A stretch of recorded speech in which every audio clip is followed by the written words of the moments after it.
അപ്പോൾ എല്ലാവർക്കും നമസ്കാരം. അപ്പം നമ്മളിന്ന് ചെയ്യുന്നൊരു ട്രാവൽ വീഡിയോ ആണ്.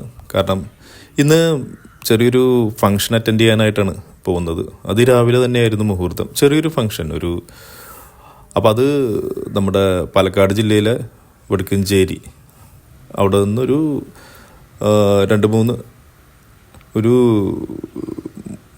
3 കിലോമീറ്ററിൻ്റെ അടുത്ത് ഉള്ളിലേക്ക് ട്രാവൽ ചെയ്ത് കഴിഞ്ഞാൽ പുളിങ്കൂട്ടം എന്ന് പറയുന്ന ഒരു സ്ഥലത്താണ് ഈ ഫംഗ്ഷൻ നടക്കുന്നത്. അപ്പം അത് ഒരു റിസോർട്ടിലാണ്. ഒരു മന പോലെ, അല്ലെങ്കിൽ പണ്ടത്തെ ഒരു തറവാട് റിനോവേറ്റ് ചെയ്തിട്ട് ഒരു മന പോലെ സെറ്റ് ചെയ്തിരിക്കുന്ന ഒരു റിസോർട്ടാണ്.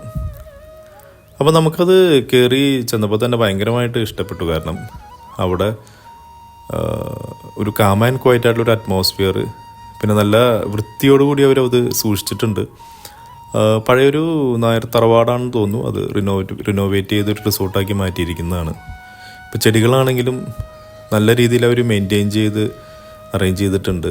പിന്നെ നല്ല മരങ്ങളെല്ലാം ചുറ്റും വെച്ചുപിടിപ്പിച്ചിട്ടുണ്ട്.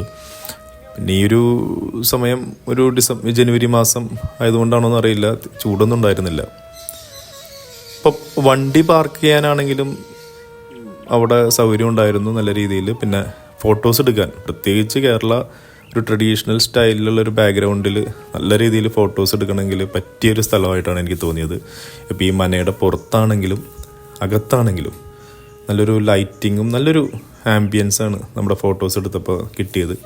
അതിൻ്റെ ഒരു ഹിസ്റ്ററി, ഈ മനയുടെ ഒരു ഹിസ്റ്ററി ഇവിടെ കയറി ചെല്ലുമ്പോൾ തന്നെ അവരൊരു ബോർഡിൽ എഴുതി വെച്ചിട്ടുണ്ട്. പിന്നെ ഇവിടെ താമസിക്കാനായിട്ട് റൂംസും അവൈലബിൾ ആണ്. എനിക്ക് തോന്നുന്നു അധികം റൂംസ് ഇല്ലെങ്കിലും അവൈലബിൾ ആണ്. പിന്നെ അവിടെ കയറി ചെല്ലുമ്പോൾ നമുക്കൊരു നടുത്തളം കാണാം. 4 കെട്ടിൽ ഒരു 4 കെട്ട് വീട്ടിൽ കാണുന്നത് പോലെയുള്ളൊരു നടുത്തളമുണ്ട്. പിന്നെ ചെറിയ ഫങ്ഷൻസ്, ചെറിയ ബർത്ത്ഡേ പാർട്ടീസ് അല്ലെങ്കിൽ ചെറിയ ചെറിയ ഫങ്ഷൻസ് നടത്താൻ പറ്റിയ, അതും ഒരു കേരള ട്രഡീഷണൽ ഒരു ലൊക്കാലിറ്റിയിൽ നടത്തണമെന്നുണ്ടെങ്കിൽ പറ്റിയൊരു സ്ഥലമായിട്ടാണ് എനിക്ക് ഫീൽ ചെയ്തത്.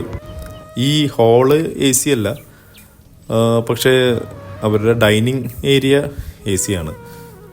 ഇവിടെ വെജ് നോൺ വെജും കിട്ടും. അപ്പോൾ ഇവിടെ ഈ ഹാള് ബുക്ക് ചെയ്ത് കഴിഞ്ഞാൽ അവർ തന്നെയാണെന്ന് തോന്നുന്നു ഫുഡ് അറേഞ്ച് ചെയ്യുന്നത്.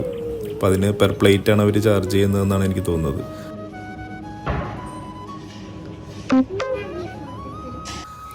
ഈ ഹാളിനും അത്ര വലിയൊരു പൈസയാണെന്ന് എനിക്ക് തോന്നിയില്ല.